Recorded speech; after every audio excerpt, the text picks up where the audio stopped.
Hey, welcome again. Thanks for joining us for another Contagious Leadership Live. I'm excited as we've got a great guest who helps small business owners get their message across through the power of media just like this. So, Lorianne, this was someone that you helped make the introduction to. You excited about this? I am. I've been on his podcast. I've had him on my podcast, and I just had to bring him on this show. Yeah, no, I know we had a little pre-call some time back, and I was really excited to see more about what he's doing. So anything, we're going to be right back here in a few seconds with Jonathan Rivera.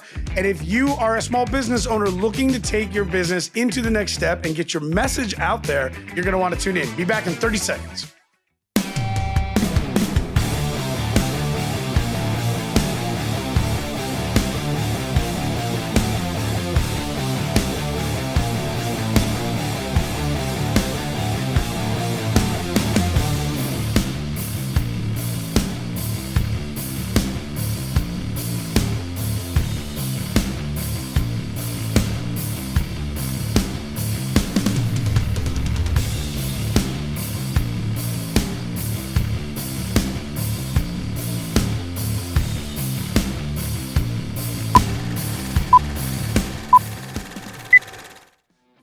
Yay, another week.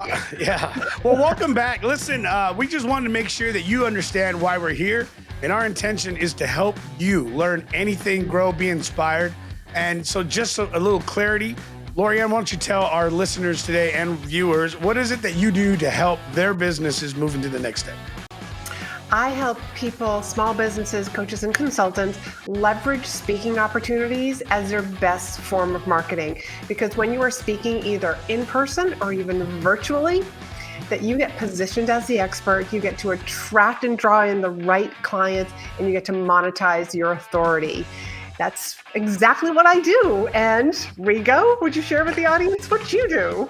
Yeah, absolutely. So very similar. One of the things that we've come to realize is that in any level of your business, there's always a way that somebody can help you. So we help our clients by helping them leverage their personal brands, teach them how to build those personal brands through an aspect of organic lead, that organic inbound lead generation. So what we do is we help you get your message out there, drive attention, and in combination of things like what we're about to learn with Jonathan, these are the things that are going to absolutely explode your business. So learn how to market and strategize, learn how to speak and get your message out there. And how do you get your message out there? Well, let's bring Jonathan in and have him share with us what we can learn in terms of podcasts and whatnot. Jonathan, welcome to the Contagious Leadership Podcast. Yeah, our studio audience is bananas, man. They're especially nuts. Riveras. They love the Riveras. They're nuts. I'm stoked to be here. Man, I hope I can live up to the intro and the music because right now I'm feeling incredibly inadequate. Hey, listen, that's not fair. The music was custom built by my brother who's a professional. So, yeah. So just to make sure you understand that was, it's a little bit of an edge. And in fact, his first version, which I loved even more, he decided to keep, and they turned it into a top single. I was like, nice. Dang it, that was mine. And he's like, but I made another one for you. It was one we didn't keep. And I was like, oh, so I got your scraps. All right, I appreciate that. But you know Thanks, what? brother. Hey, that music's badass. It gets everybody pumped. And yeah, we're excited you're here. So Jonathan, okay, as a fellow podcaster, it is something I absolutely love when I can sit with someone else who not only is inspired to do this work, but also understands the importance of why we do this. You know, even if it's not about making money. That's one of the things, I don't know if you run into this the same way, right? Oh, how much money you make doing that? And I go, it's not the same thing. I'm not getting paid to get on the mic, but I get paid because I get on the mic. Because of right? the mic. Because I'm on the mic. So why don't you bring us up to speed a little bit? Who is Jonathan Rivera? Talk about your company. How did you get here? And why were you not afraid to step forward in an area that so many are afraid to get into? Well, I mean, the fact is simple. I've been podcasting since 2008, so there was a lot fewer people doing the podcast thing. I'm a man of God. I am a father, I'm a husband, and I am here to bring the light to the world. And that's really why I'm not afraid, as you say, to get out here, is because I have a mission. And my mission is quite simple. I think we've all had this experience. We can all relate. The right words from the right person at the right time can change a life. And we've had that whether we were reading a book or whether we were watching a talk or whether we were listening to a podcast where we may have heard something a million times, but that one time it hit us, it changed our trajectory, and we're living our purpose. And so I get to do that every single day. That's awesome. I absolutely feel you. It was one of the things, like meeting Lorianne, that was a huge confirmation for myself, because we had gone through so many different variations, and it was trying to get the message out there, trying to figure out what is the reason for it. And it initially was to help the creative aspects of where I was at the time, but I knew that there was more to what we were doing. And I'm actually excited for this new year because our entire focus is going to be in that small business. We're looking at those smaller groups, and it's like, you know what? This is the year for them. 2023 is the year for them. And I'm excited about the guests we're going to bring on and the programs that we're going to be putting out there for them. So when I hear you talk about the purpose and that drive, that's exactly it. And when Lorianne came and got on the show, number one, the show got better. Number two, to have someone else with that same love and passion for that entrepreneur, right? For that person who's searching. And so many folks search and they can't always find what they need and what they're looking for. And so that's the same thing. I mean, that's why we do this. We want people to find answers. And it's like, hey, this is how I do it. I'm inspired by so many other men and women out there who are doing the same thing. They're giving to me, and I'm like, hey, let's give to others. So I love that about you. I love that drive about you, Jonathan. And that's what I remembered. I told you there was something I couldn't remember that I really liked about you, and that was it. It was that drive. It was that purpose. So 2008. So you had the first round of our. It was considered a recession in this country, right? And so that bubble popped there. What drove you into podcasting in 2008? My illiteracy. No, I'm just No, hey. So sure. You're right. I got caught. I was in real estate, and I got caught in that, and we lost everything. In fact, at that time, and it didn't feel good.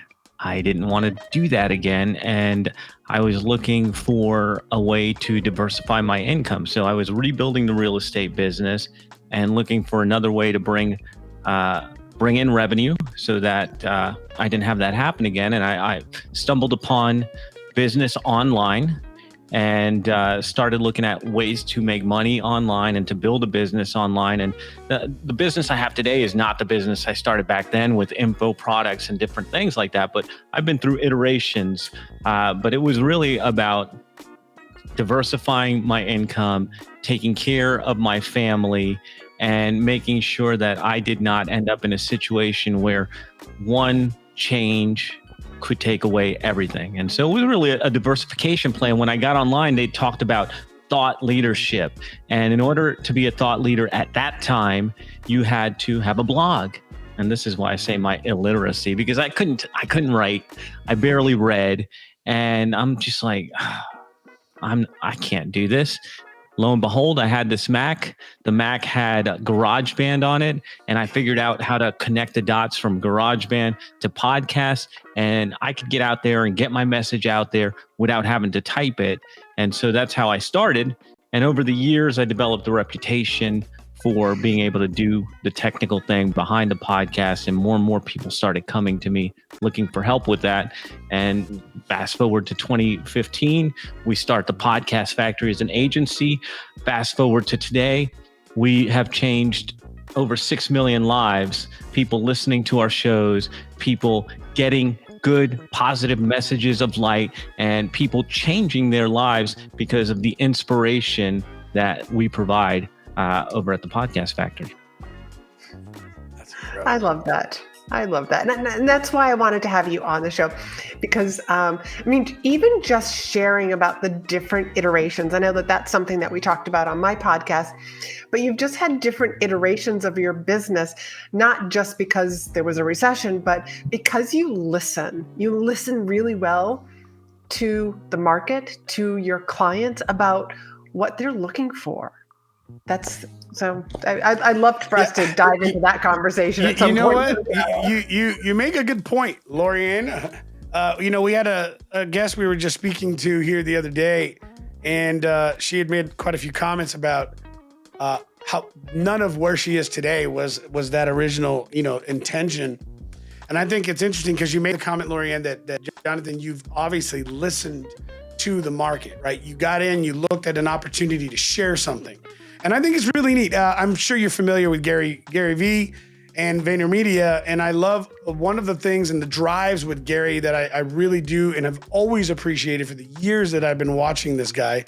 And do you know what Gary Vee, like, you got to watch him. You got to just check the guy out. Like, always loved his approach. I love his energy. I love that he's always focused in the same message and he keeps focused on it. He just says it over and over and over and over. And it's great because you keep hearing it and you learn it. But the biggest thing I love about him was that he would always drive this aspect, like, don't do this, whatever it is you're doing to build that personal brand, whatever it is you're doing to get that message out there don't think about the money or how you're going to create, think about how you solve a problem.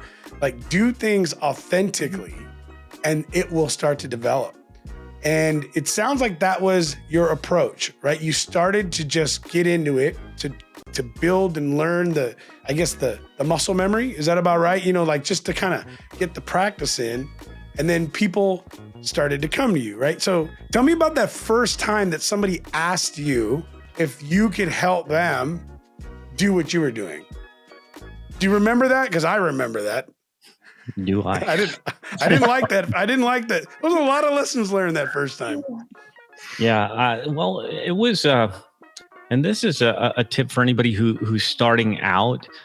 I went out and found people that I could help at first. And so what I did originally was, like I said, I was rebuilding the real estate business and I was learning marketing online and email marketing, landing pages, sales funnels, all this wonderful stuff. And I had a friend who looked at me and called me a moron.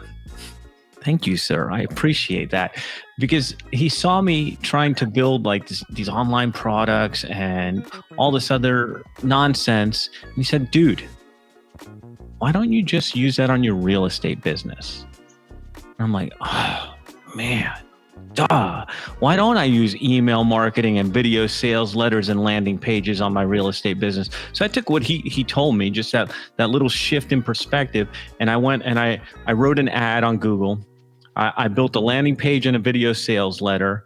And dude, I have not been able to beat my control. And for anybody that doesn't really know online marketing or anything, control is the first piece, the piece that's working. And then you put other pieces against it to battle against it to see if it'll take out that champion piece of copy or that champion ad.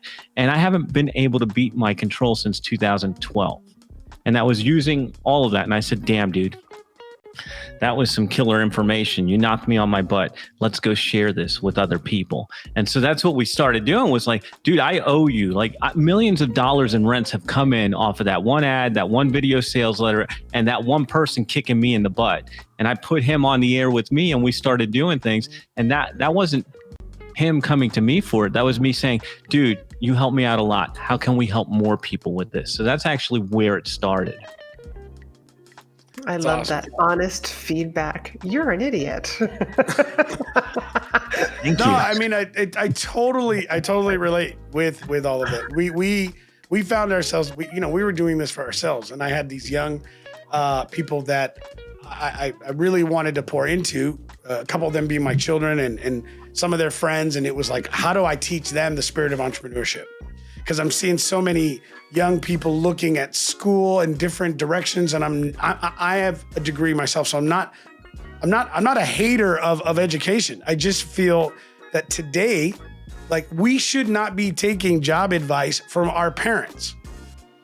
I am barely in the cutoff of understanding anything that I should give any advice to a generation coming up on how they should build their career. Because in my 43 years on this planet, I have seen transitions and growth happen in technology at such a rate that in another 10 or 15 years, there is no way that the advice I'm giving them right now to go down a path is going to take them to the right place. This is how I feel. This is my personal opinion. I feel that they should be staying in the know as much as possible, right? Look at an OpenAI. Look at the ChatGPT. Look at the attack that educational systems are going after to shut this thing down. When I'm going, you're looking at this wrong. You're looking at it as a cheat. And we talked to another guest who's military, and he goes, this is not considered cheating in war. This is considered intelligence. This is considered, how did he put it, Lorianne? It's just a different perspective. That's what he called it. He called it intelligence. But there's a military term for it. Like when you have that advanced edge over your opponent, over the other side, it's not a cheat. That's what you want. You want that intelligence. And I think about it, in 3 or 4 or 5 years, the amount of hours I have spent using things and tools like that, and now how we can maybe bring some of that knowledge to our listeners and audience and customers and try to show them what we've learned. It's helped me already grow massively. And I'm looking at it going, man, like, look what we're being able to do. Look what we can give our audience. So as you're teaching these people, like you're teaching the market, you're showing them how to share their message. What was some of the things you found that they were challenged with that right now, if there's a business owner who's in this place and feeling like I'm stuck, right? I don't do the social media aspect. That's not who I am. I'm not a public person. Maybe they have a Facebook page, maybe for like grandkids, right? Or uncles and cousins, but maybe they don't. I know a lot of really smart, successful business owners that I don't do the social media thing. And I'm like, social media is not a thing. It was a thing in 2006 and 7 and 8. It's now something very important if you have a business. So, I mean, help me out, help them out. They're listening right now, they're watching this, and they know something needs to change. How do you help them get past that threshold? Well, I think there's a couple things that I want to talk about there. Number one, I'm with you. I'm not qualified to give job advice. I'm unemployable, have been for the last 15, 20 years. I don't even know how long. But you hit it. There is one piece of advice that we can give everyone that's timeless, and it doesn't matter if you're looking at video AI or chat GTP or any of that stuff, is find a problem and solve it. Find a problem, solve it. Yes. People won't always pay. And so that's why we're here, right? That's why Lorianne's here. That's why you're here. That's why I'm here. Yep. We found problems, we solved them. That advice will never go out of style. That advice will always be good. And that's the advice I give my child. Now, my father-in-law tells me I should pick a profession for my son who is 8 years old. Pick a profession, start grooming him. I'm like, pal, give me a break. Let's make him a computer programmer.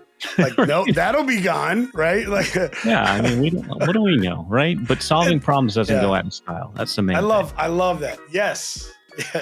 And unemployable. How many times I've said, oh God, I like you, Jonathan. And I can say this because my dad does not watch this show. He's not on LinkedIn or Facebook or anything. But if I took advice from my dad, career advice, I would still be working at the very first hospital that I got a job at after college. I would still be there because my job hopping in the beginning of my career, he did not understand.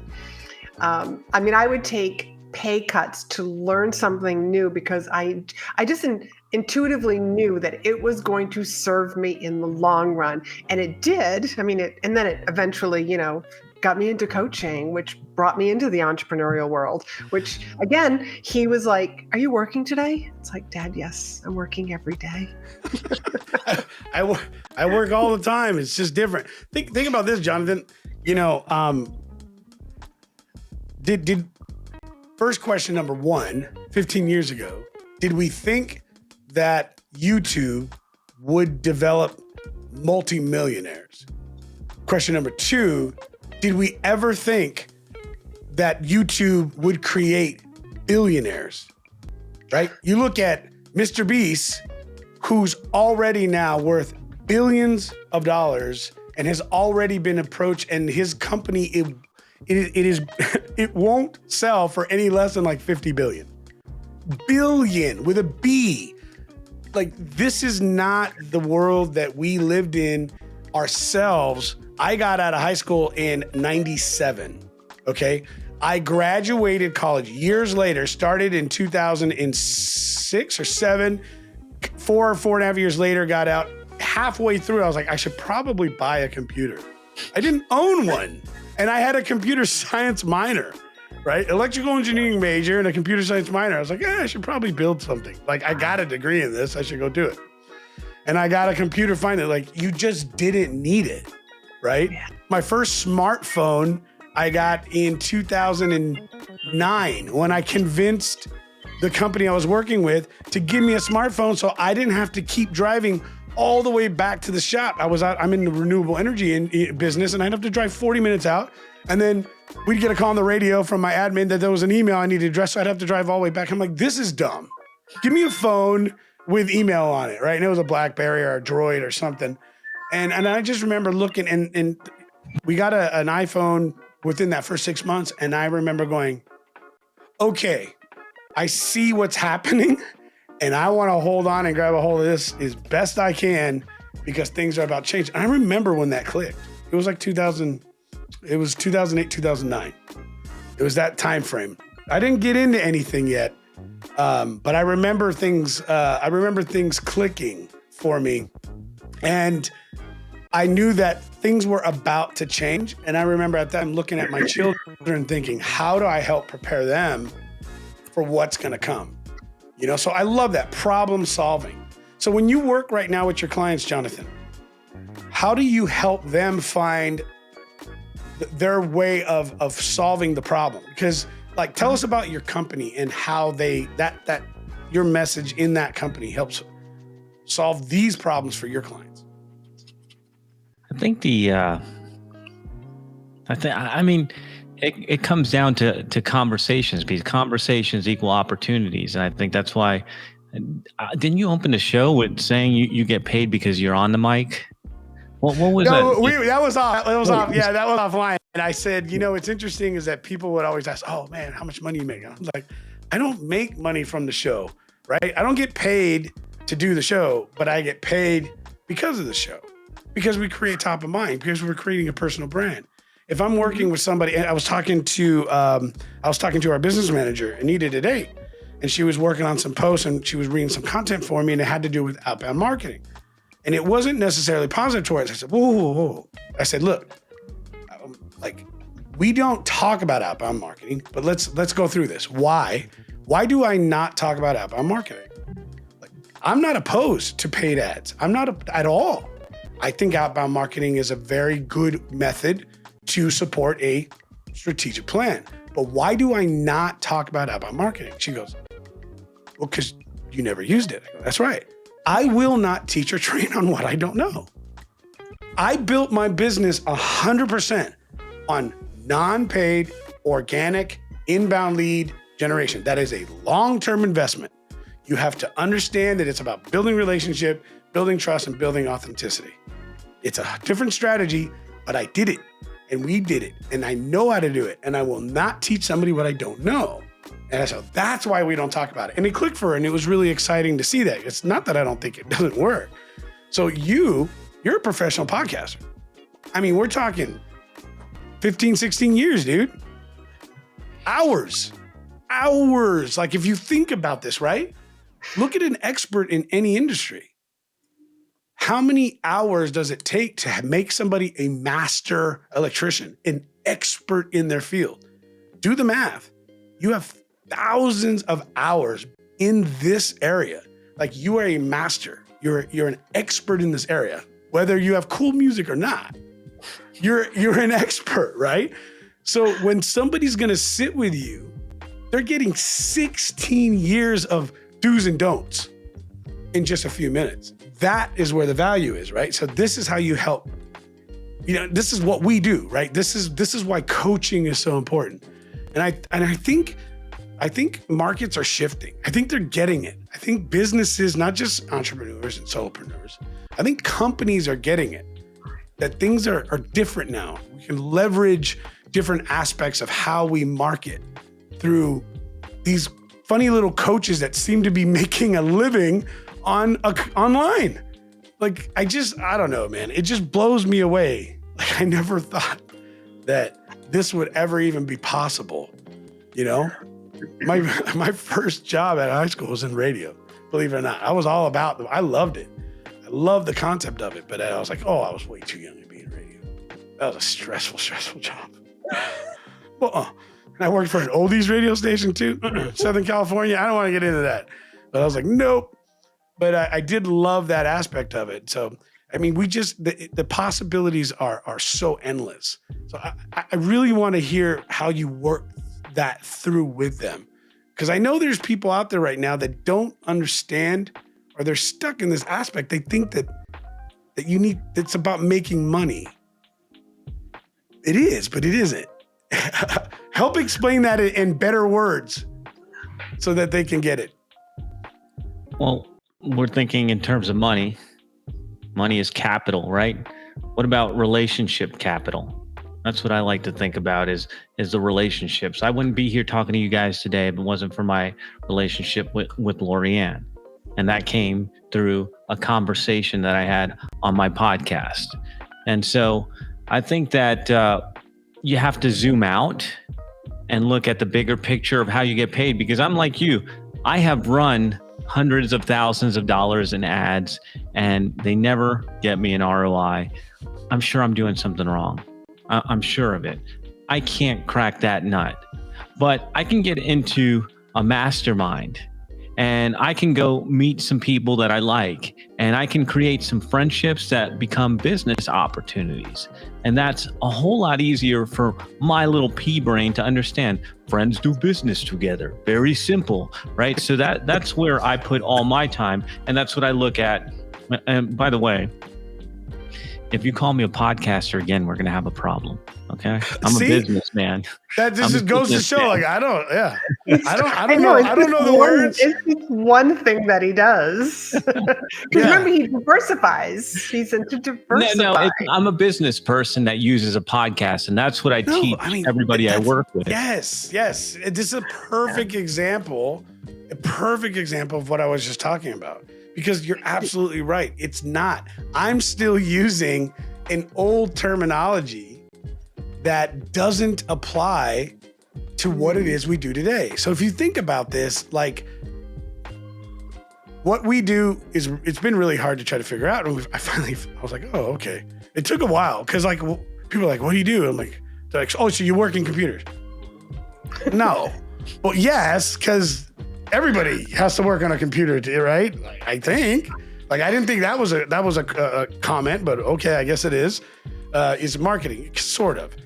It's like, we help leverage costs and training on creative. And people are like, well, what's creative? And I'm like, okay, it's not the normal, ads. It's this, it's that. And that's the thing where I've realized for years trying to explain that, it's become a lot easier now, right? Because other people who are doing it really well are explaining it. I'm like, that's perfect.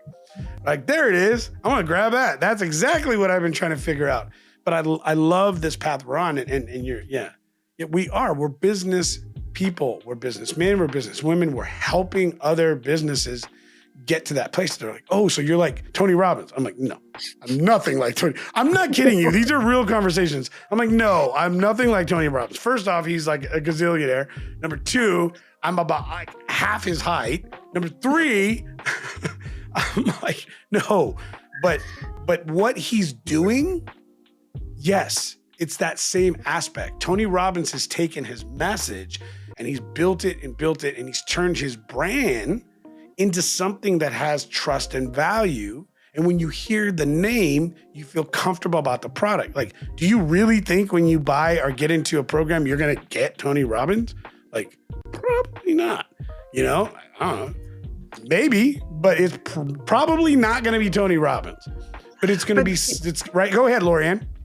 But do you realize, his personal brand and how Tony Robbins built his business was through speaking. Public speaking, yes. To attract people to him. Yes. This show is all about speaking to attract the right people. Jonathan, that's exactly, and that's what we, all three of us this is what we're doing right here. This is public speaking. Solve problems. Right. And we attract the right people because we're building that know, like, and trust. The difference is you have no idea what I'm wearing underneath.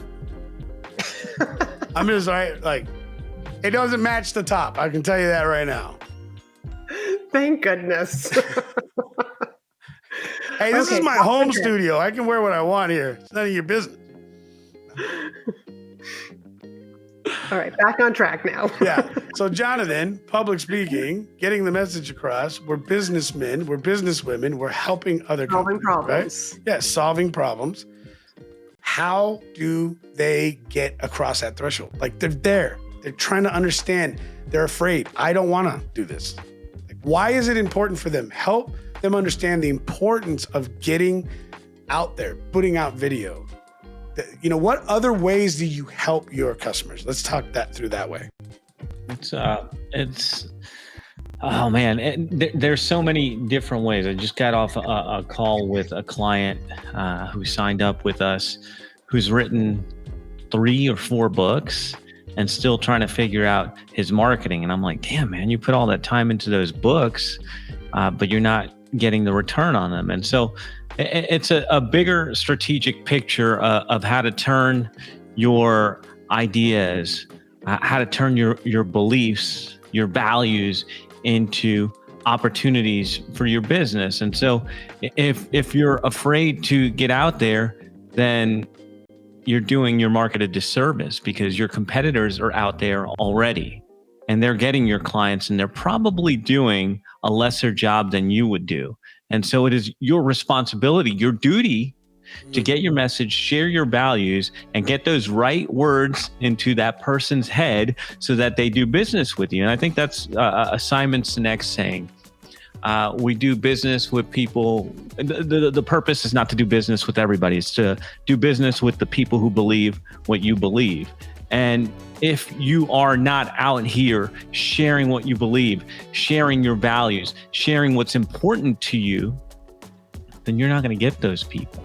And that's the bridge that we build. And that's one of the lessons that I learned working with Dr. Rick Rigsby. What's this show called? How You Living? When he came to work with us, he taught me something so incredibly profound because we used to do the demographic thing.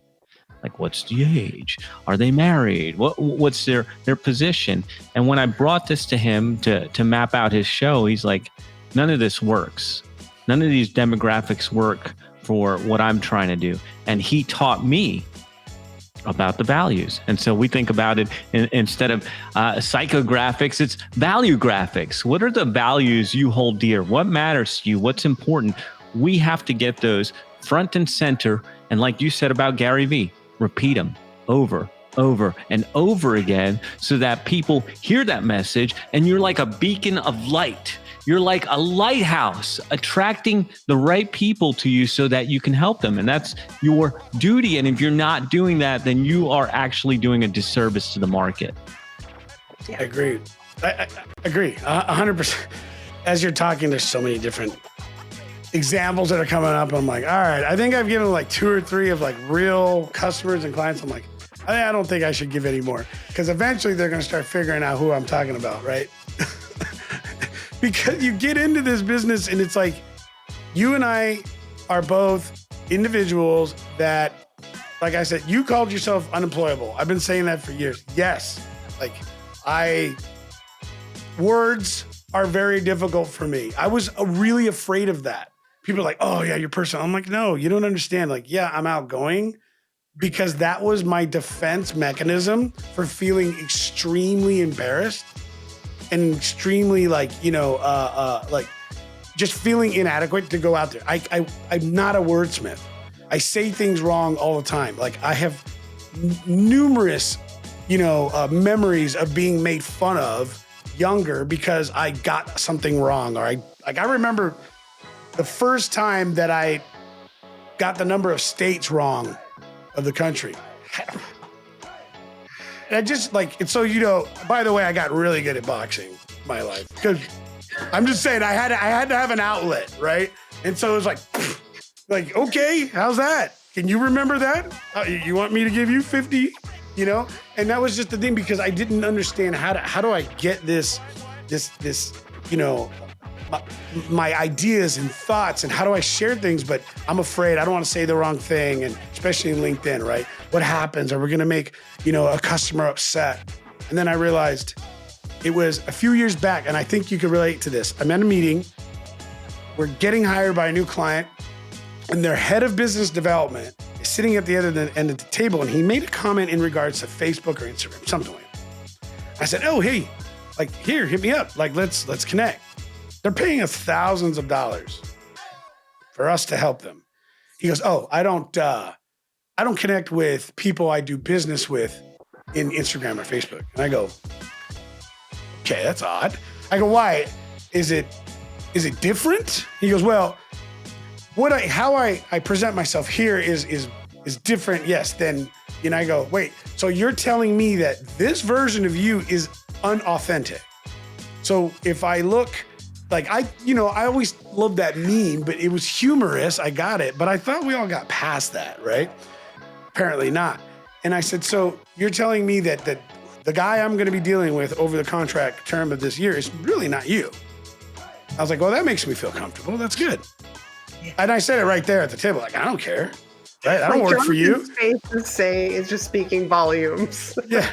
I just cringe hearing this story, and I've heard it before. It's just ooh. But it clicked, and that's when I realized, wait a second.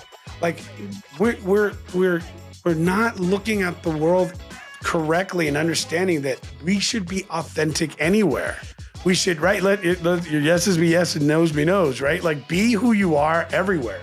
Yes, there are different advantages to different platforms. And yes, I may give a little more information on one than the other, but I'm not going to change who I am.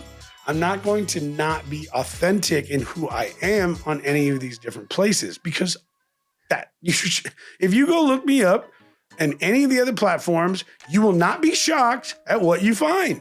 It'll look just like this, but with a lot more pictures of me enjoying these things. My whiskey, my cigars, and my guns. That's who I am. But I don't impose things like that on anybody that doesn't feel comfortable about it. But it's who I am, and I don't pretend not to be. And I realized that the fear of doing this had to be done. You had to go through it, right? You had to go through this muscle memory. The first time I did a live, I sat on for 2.5 hours in my back patio. I was so nervous. I was just smoking a cigar, talking to myself for 2 hours because I was so nervous. So nervous. And then I convinced my son, Donnie, to come out the second time. You need to sit with me. This is for my business. Come support me, because I was so embarrassed. And then we had people jump on. That one went 4 hours. And I was like, okay, we got to figure this out. I think this is so funny because, Jonathan, you've probably heard this, people who are afraid to get out there and get in front of people, they're usually on for a half a minute. He spends hours. Well, I was smoking a cigar. So, right. I mean, the cigar's at least an hour and a half. It was a long cigar. I don't know anything about that. Yeah. The second time, a couple buddies came on, we started talking, and a couple bottles of wine got opened. 4 hours later, I forgot that it was just having a giant FaceTime call. And I realized, wow, this is really neat. We started getting all kinds of feedback. And people were like, oh, that was so much fun. And man, I laughed. And, and we started realizing that the people in our community, because, in Facebook, you have a lot closer connections, right? They're more typically friends, family, stuff like that you grew up with or people you're closer to. But what I realized was, wait a second, I'm the same guy in business as I am here. I'm authentic in who I am. If I enjoy conversations with business owners, if I enjoy these types of things, because normally something like this, I do this all the time at work. I put on YouTube. I put on one of the okay, I don't want to say the word. What do we call ourselves then, Jonathan? Not a podcaster, right? So what are we? Business people. That doesn't sound as cool. Problem solvers. Yeah. That one I like. But what about the us behind the mic? What do we call influencers? I don't know. What do we call ourselves? I'm just. Does it matter? No, well, I just wanted to sound cool if I'm going to talk and give a story. Come on, Lorianne. Right? But a lot of times. Mike Masters. Donnie said Mike Masters. Mike Masters. I like Great. that. But in regards to, I'm going to take us a little off track here. In regards to providing solutions and, Jonathan, you and I were talking about this before we started airing the show. I think a lot of what solutions we end up providing and who we are, our personal brand, also has a lot to do with who we're surrounding ourselves with. Who are our cheerleaders? Who is, supporting us? I mean, Jonathan, that story about the guy saying you're an idiot not to use this in your real estate business, as harsh as that might have been, it was just it was a light bulb moment. I mean, so you were surrounding yourself with some of the right people who literally put you a step closer onto your path, your purpose. I actually was wondering, was he really trying to help you, or was he really calling you an idiot? Was he a naysayer that helped get you across, or was he a buddy saying, why are you not implementing this in your business? No, he was a buddy. And the thing is, this is a tip for anyone listening. I think that all of us sitting here have the ability to be coached, take feedback, and use it. And it's something that I look for. I look for somebody to call me an idiot if I'm being an idiot, and then I'm going to see. And it's going to work out one of two ways. It's always going to work out to my advantage, but it's going to be either, yeah, I am being an idiot, and let me fix this, or I'll show you who's being an idiot. So it doesn't matter. Either way it comes, as long as you take that and you use it to get better. And I think that's what we're all striving for. I don't think that you can live a life without constant improvement. And if you're thinking today what you were thinking a year ago or 3 years ago, then you're not growing and you're dying. And so I think that being around the right people helps elevate you. The people that will tell you when you're being an idiot, or tell you when you're missing out on brilliance over here that maybe you took for granted. I think being around the right people, and this is one of the reasons why I love this medium of being, this is like talk radio or having your best friend in your ear, is that we can surround ourselves with better people, even if they aren't in our immediate environment. Because that guy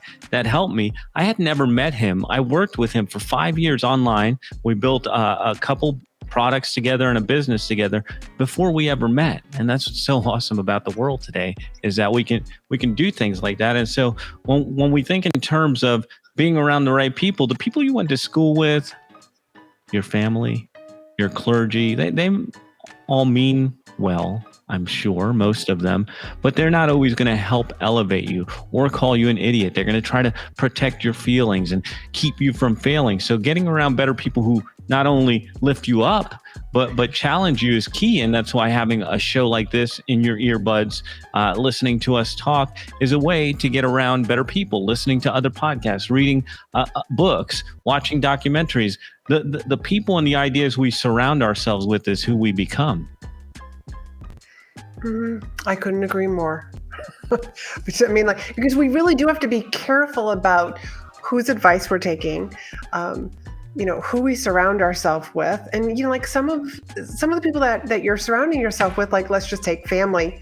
You might not be able to do anything about your family, but you have to internally know, I can't take advice from this person. So even if they're giving you advice, just okay, fantastic. Because you know that you have your entrepreneurial people who think differently. And those are the people that you want to be tapping into and getting their feedback. I've always said that you have to be very careful about whose feedback you're really listening to.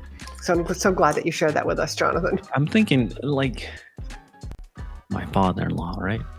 I mean, I've been married to this woman for 16 years, together 18 years. Guy doesn't even know what I do. He doesn't know what I do. Fine. I don't know what I do either. I'm changing all the time. So it's cool. But the same guy that's telling me to pick a profession for my son so that he can go to school and get a degree and do a job is the same guy that will call my wife in the middle of the day and say, hey, our printer's not working. Can you come over here and help us? Hey, can you grab something? Well, how the hell do you think that she's here to be able to do that? We don't have a job.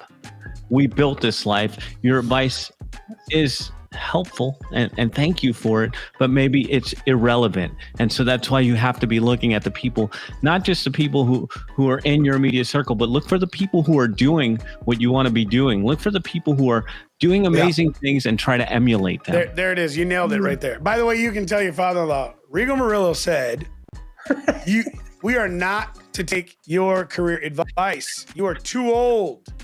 You are not in the threshold. Us Gen Xers, we're barely made it.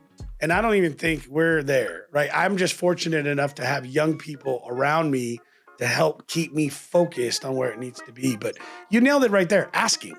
Like, that was it. Another conversation I just had with another young business owner, and he was talking about he needs to find another mentor. And I said, I said, you want to know where you can find as many as you want? He goes, what? I go, bookstore, online, Audible. Let me explain something. The biggest and greatest mentors in my life have no clue how they helped focus my business and put me forward. And then when you really want to take your business to another level, when you really want to see just what you're capable of, go hire and pay for one that has zero relationship or need to be sensitive about your feelings, and will give you the truth and will give you direction and will help you go through stuff. And if you're not going to be a part of putting in self-investment in your own self, like they're going to give you a program, they're going to give you a path, and you got to go do the work. They're not going to do it for you. And if you're not willing to do it for you, guess what they're probably not going to do? They're not going to sit there and beg you to do the work on something you already paid for. Yeah. I had a really great consultant years ago tell me, Lorianne, she was brilliant.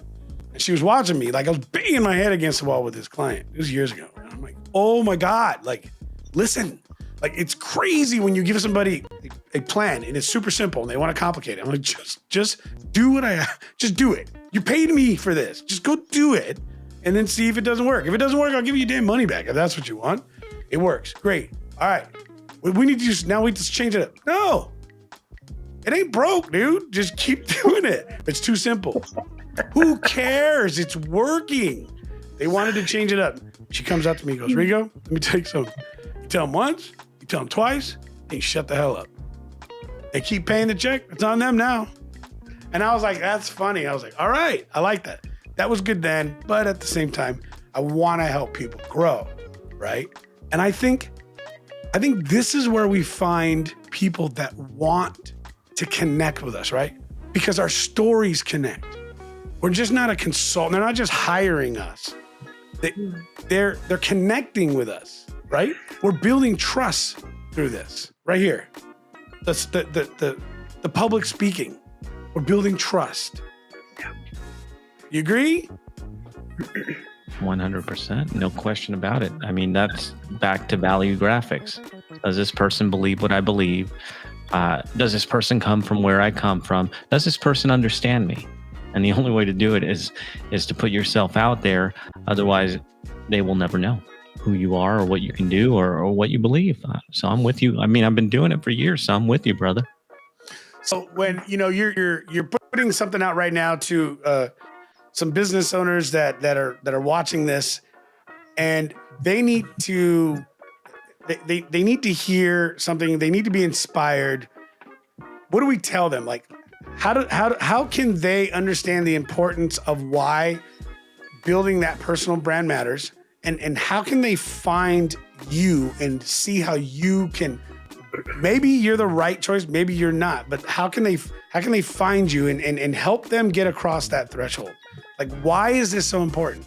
Why is what we do like this so important for business today when trying to get their message to the market? I think it's more important to the people that they serve. Are they serving a market who they care about? This has nothing to do with me at all. This has to do with the work that you do and whether or not the work you do matters. If it matters, then you need to get the message out there to people. Because like we said earlier, your competitors are going to do a crappy job and get these clients, or you can do a bang up job and get the word out there. So it's a matter of, do you believe in yourself? Do you believe in the work that you do? Do you believe that you can make a change in someone's life for the better? If you believe these things, then you need to be talking about it, because otherwise nobody is ever going to know what you can do, who you are, what's important to you, or how you can help them. And so whether I can get you over the line or not, I don't know. But what matters is, do you care enough about your work and the people that you serve to get out of your comfort zone and do something about it? So that's kind of, I'll get off the soapbox there, but it's really more about you and the people you serve and whether or not you care about them. I totally agree with that. And I have to say that, you know, as a painfully shy girl who became a professional speaker, and I've had this conversation with different podcasts that I've been on, I just never thought about what the afterwards. I was just like, well, I'm just here to serve, and this is how I'm going to serve. I said yes to this, that I was going to speak at this event, share my knowledge. I just never thought about down the road. And what I mean by down the road was, I just never thought about like, well, what if people don't like this? What if people laugh at me? What if people think that what I'm doing is stupid? So I never got into that. I was just always like fully present in this moment right here, and how I was going to serve people. And I kind of think of that as like, I guess ignorance was bliss, and it certainly served me, but thank goodness. But I know that there's a lot of people that fear, Jonathan, holds them back from sharing their story, from getting out there, sharing their craft with the world. It comes back to purpose. Like, the thing is, like, one of the greatest dying regrets, you guys can Google this, and it's not living up to your potential. And I am more scared of not living up to my potential and my purpose than I am of anything else. And that being a husband, being a father, being a business owner, being a man of God, like, if I don't do what I was put on this earth to do, then I don't deserve to go up to heaven. Like, this is how weird I think. And look, I got a stack of books over here. I read the Bible. I do the rosary. I know what God's plan is for me. And that's how I've crystallized it, is the right words from the right person at the right time can change a life. And if I'm not going out there every day, picking the people that I can help get that message to other people who they can help. And this is what drives me, is that I know that by helping this host or that host or that host, we're helping all of these people who are listening live better lives. If I'm not doing that every day, if I'm not delivering on that, because that's what I was put here for, that's my ministry, that's my gift, then I'm not living up to my potential, and I'm not living a fulfilled life. And so this goes back, and this is, I would recommend you go back and listen to the interview that I did with Lori Ann, where we talked about living a life with purpose, is starting that introspection of what you were put on this earth for, and not letting anything get in the way of doing that every single day to the best of your ability, leaving it all on the field so there's nothing left. And that's how I live. That's why I'm here with you guys. That's why I do the work that I do at the Podcast Factory. And I think that's why you guys are all doing the same thing. We're servant leaders trying to make this world a better place. Yeah. Yeah. How many times do you see, you see clients get stuck in trying to perfect their purpose, perfect their path, right? Like, how many times do you see, because I know that's something that we've seen, and I'm curious, as you work with your clients, how many times do you see them stuck on trying to perfect it versus just executing, right? Because you talk about living up to your potential. We had a guest You have to go back and check it out. His name is Coach Kevin, and he talked a lot about the potential and how potential is just a wasted word. I mean, it's not real. Potential is potential. It's not real, right? You have to act it out for it to actually be energy. If you're looking at potential energy, a dam and there's water, and unless you let the water through to create the energy, it doesn't matter. It's just water. There's potential, but if you don't do anything with it, right? So how many times do you see clients try to perfect versus just acting it out? And you know, like, how do they get past that? Like, these are the things that I try to help others understand is, hey, just do it, man. Who cares? It's hard. Yeah, I think that you got to replace the idea of potential with purpose. And purpose is an action, right? You're actually doing something with that potential so that you're releasing it out into the world and creating that energy. And I would say that those are the people who fail. Those are the people who get stuck in their head, don't go through the exercises. Look, we've done this, I think, 119 times, help people get their message out there through podcasting. And the people that don't make it, the failure stories are the people who sit there and think about it and worry and question themselves. The people that have success, my biggest success stories are the ones who trust me. I've been here and I've had the nerves. Look, at this point right now, as we're speaking, I'm not going to put a date on this, but I can tell you that I've done over 1,500 shows, whether it's interviews, whether it's co-hosting, whether it's my own show. And even sometimes when I light up a mic, like I lit up a mic today, I still get the nerves. I still wonder, am I going to deliver? But what am I going to do? Think about my potential? No, I'm going to get on here. I'm going to do what I do. And then I can go back later on and say, man, you sucked, man. You were good here, man. This is what you could do better. And so I would say that getting in the reps, putting in the actions gives you the feedback so that you can improve. But unless you're putting in reps, there's no chance to improve because there's nothing there. Like you said, it's potential. So there's nothing there. So I would say, do the work, make mistakes, and learn. And get the data. Yeah. Yes. Yeah. You gotta get the data. No, 100%. 100%.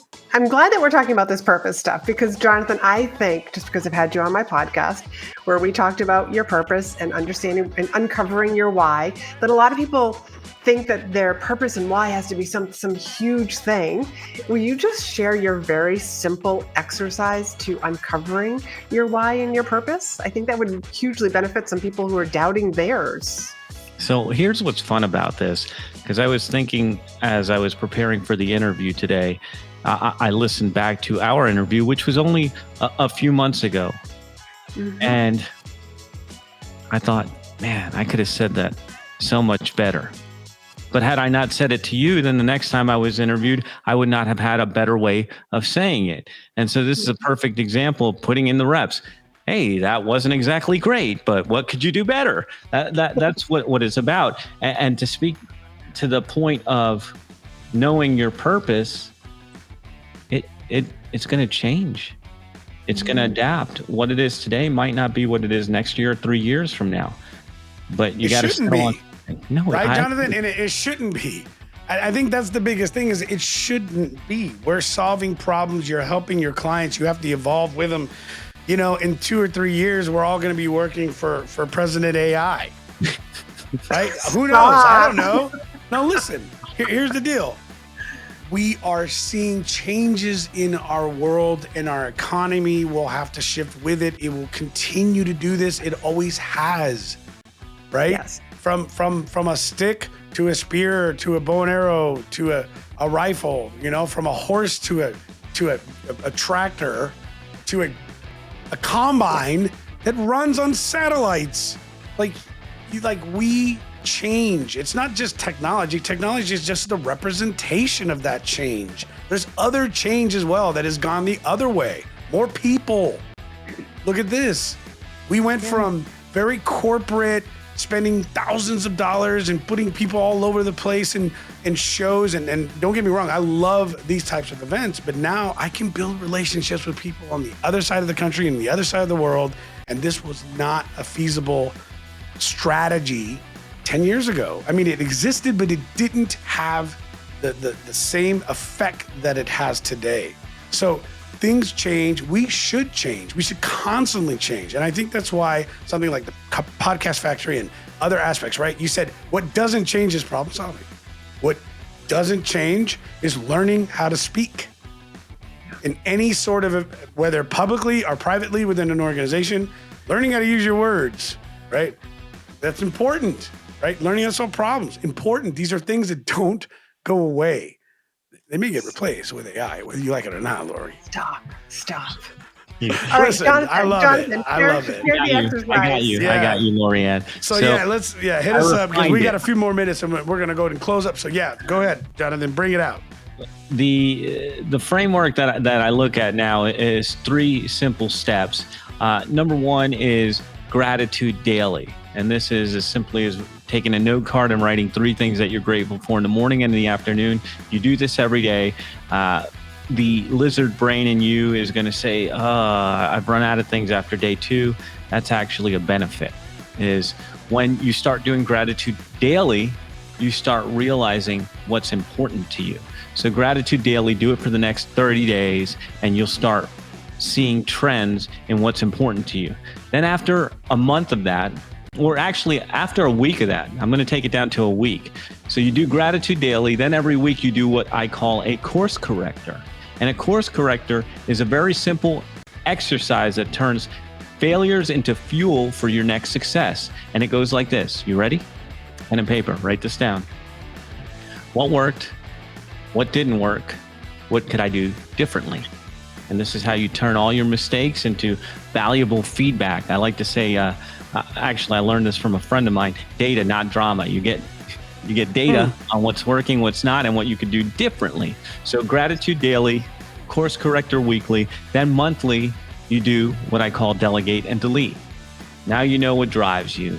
Now you know what's working, what's not, what you can do differently. Now you start saying, I want more of this, less of that. And if there's stuff that you need to get off of your plate, you either delegate it to someone else on your team or hire someone, or you delete it because it's not necessary. And these 3 pieces fit together to help you not only uncover your purpose, improve yourself, but live more in your purpose. Because as you delegate and delete, then you're starting to only work in the things that matter most, things that light you up, the things that make the greatest impact in your business. All right, listen, right there. If there's nothing else you got out of today's show, other than 3 like really good looking people just sitting here chatting about purpose and things. If there's nothing else you got right there, if you are building a business, if you are trying to build yourself and who you are, if you are like at any level in your life, I promise you this because I can tell you that it has taken me years to understand most of those steps that you just mentioned. And it's still taking me some time to realize that I could actually put all those steps together to really be impactful. That is probably some of the best advice I've ever heard that would give people so much success. So I love it. Jonathan, listen, first off, I want to thank you so much for being here. Donnie, why don't we give Jonathan another round of applause from our great, crazy audience here. Just so pumped that you're here. Listen, Jonathan, don't take off. I want to give you an opportunity to connect and let people connect with you. But Lorianne, why don't we, a little final thought from you before we move on with our day. Gosh, we've talked about so much today. This was a great show, but really it comes down to let's communicate with confidence. Let's get out there and share our message, whatever medium that is. I mean, I talk about stages and virtual speaking, but this is a mini stage, this live show. Podcasting is a mini stage. Find your mini stage and start speaking your message. That would be my final thoughts today. Rigo? Yeah, absolutely. Same. Listen, I love that. It is about problem solving. It is about getting your message out there. And regardless of what methods you use, I'm 100% aligned with you on this. We are in a time and an era where this is the fastest way for you to build that entry level relationship. And Donnie, bring Jonathan back in here real quick again. Jonathan, please share with us the Podcast Factory. How do they get a hold of you? So I put the name up here on all socials at Rivera, then IG, LinkedIn, Facebook. That's where you get me. The podcastfactory.com is my company. And if you need inspiration, there are so many shows showcased there with people who are bringing the light every single day. Check that out. Or you can check my show out, resultsleader.fm. That's where Lorianne and I met, and that's how we ended up here.